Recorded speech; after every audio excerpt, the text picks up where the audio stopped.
C'est bon, tu filmes? Excusez-moi. Oui. Les toilettes, là, à l'époque, c'était derrière les gros rideaux? Oui, on dit ça. La noblesse, c'est vrai qu'on l'appelait le sang bleu? Oui, tout à fait. D'accord, donc Netflix avait raison. Monsieur, je vous demande d'aller dehors. Non, non, non. Non, non, on sort pas, non.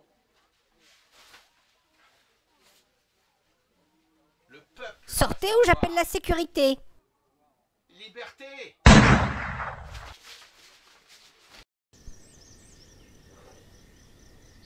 Le son, c'est bon? Ouais, ouais. L'image aussi?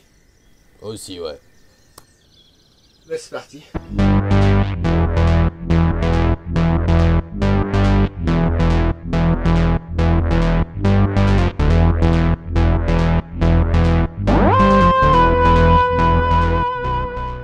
Sur YouTube, un pitch est une synthèse d'un récit, d'une œuvre ou d'une idée à travers un paragraphe synthétique.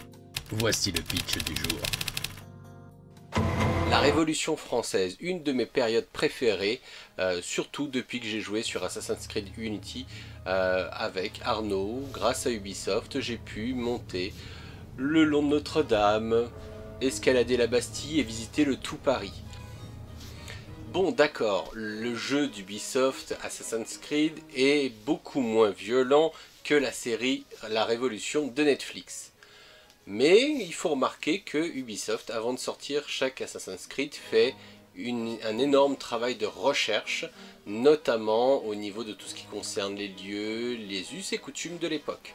D'ailleurs, Ubisoft, si vous pensez à moi, n'oubliez pas, hein, je voudrais bien le Valhalla en version Gold, ça m'arrangerait. PlayStation 5 de préférence, mais après, s'il n'y a plus que pour la 4, ça me pose pas de soucis. Je vais être franc, j'avais vu la suggestion de Netflix qui me disait la révolution, top 10 et tout.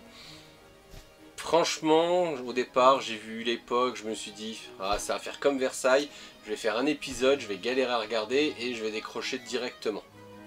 Jusqu'à ce que je vois cette bande-annonce. C'est fou comme une seule bande-annonce peut soit créer une hype hyper importante, soit complètement te dire bah non, j'ai pas du tout envie de voir. Et bah pour le coup, en regardant les quelques minutes de bande-annonce, je me suis dit je vais passer un bon moment. Il faut dire, il y a tout pour me plaire. Du sang, de la violence, du sexe et un petit peu de fantastique. Si on rajoute de l'histoire, que demander de plus? Quand j'ai vu les premières images de la bande-annonce, je me suis dit ah, on dirait un remake du Pacte des loups. Le Pacte des loups, pour les plus jeunes, c'est ça. Alors, la Révolution, la série, c'est quoi? Eh bien, tout simplement, on va suivre l'histoire de Guillotin Joseph, médecin de son état, qui part enquêter par rapport à plusieurs meurtres de jeunes filles dans la région de Montargis. Qui dit Révolution française dit forcément, à l'époque, 3 ordres. Le clergé, composé de curés, prêtres, etc., qui vendaient le salut des gens contre de l'argent. Le tiers-état, qui représente le peuple, donc 98% de la population à l'époque, et qui en gros subissait tous les malheurs du monde.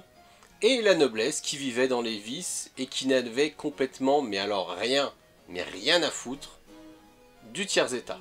Alors si on n'avait que ces 3 ordres-là, forcément ce serait une vulgaire fresque historique comme on en a déjà vu des dizaines.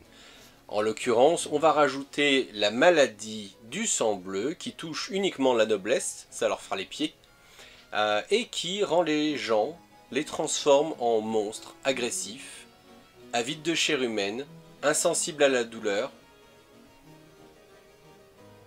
pour le meilleur du monde. Alors oui, dans nos livres, on parle de la Révolution française et tout ce qui en a découlé.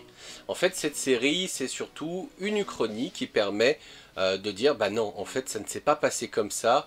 Pourquoi il y a eu la Révolution française? On va vous expliquer comment. Donc cette série va nous apporter la vérité. Alors oui, je l'ai déjà dit tout à l'heure, ça ressemble au Pacte des loups. Pourquoi? Parce que déjà c'est la même période, donc forcément, vu que tout le monde est habillé comme ça à cette époque-là, c'est normal en termes de costumes. Mais il y a surtout une sacrée ressemblance avec la maréchaussée.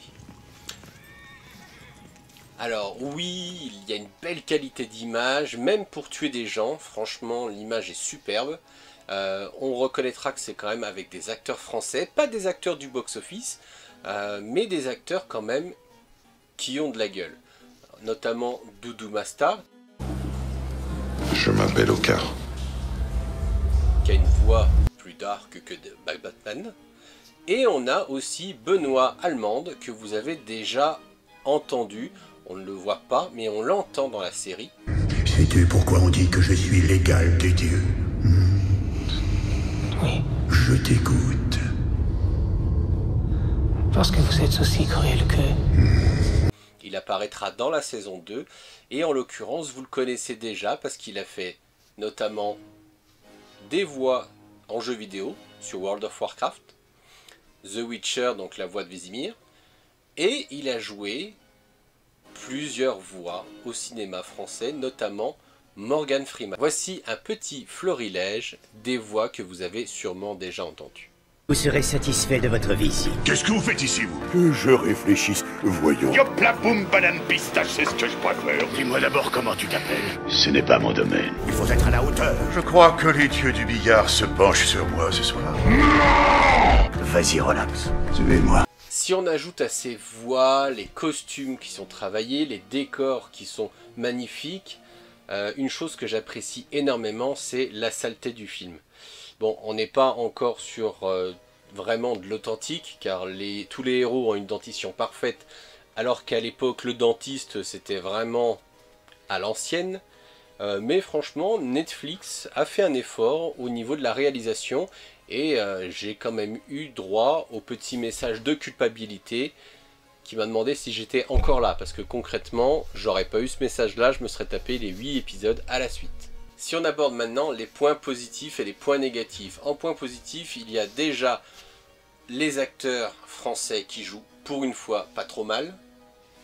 Une histoire avec la possibilité justement de voir sur une saison 2, voire une saison 3, pour creuser et réinventer l'histoire de l'époque, surtout qu'à l'époque elle était très riche, notamment par exemple, pourquoi pas aux États-Unis, parce qu'on sait dès le premier épisode que ce mal vient des États-Unis.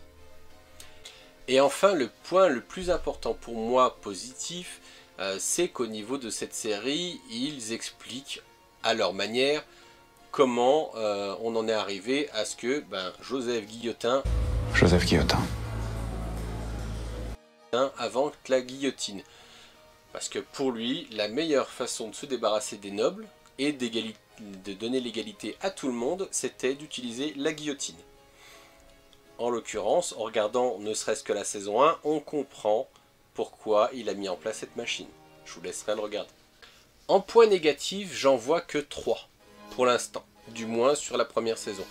Le premier, c'est que comme maintenant c'est le standard, on se retrouve avec 8 épisodes de même pas 1 heure. Donc ça va très très vite pour finir une saison, et c'est beaucoup plus rapide que quand on se tapait les Breaking Bad et autres où il y avait beaucoup plus d'épisodes par saison.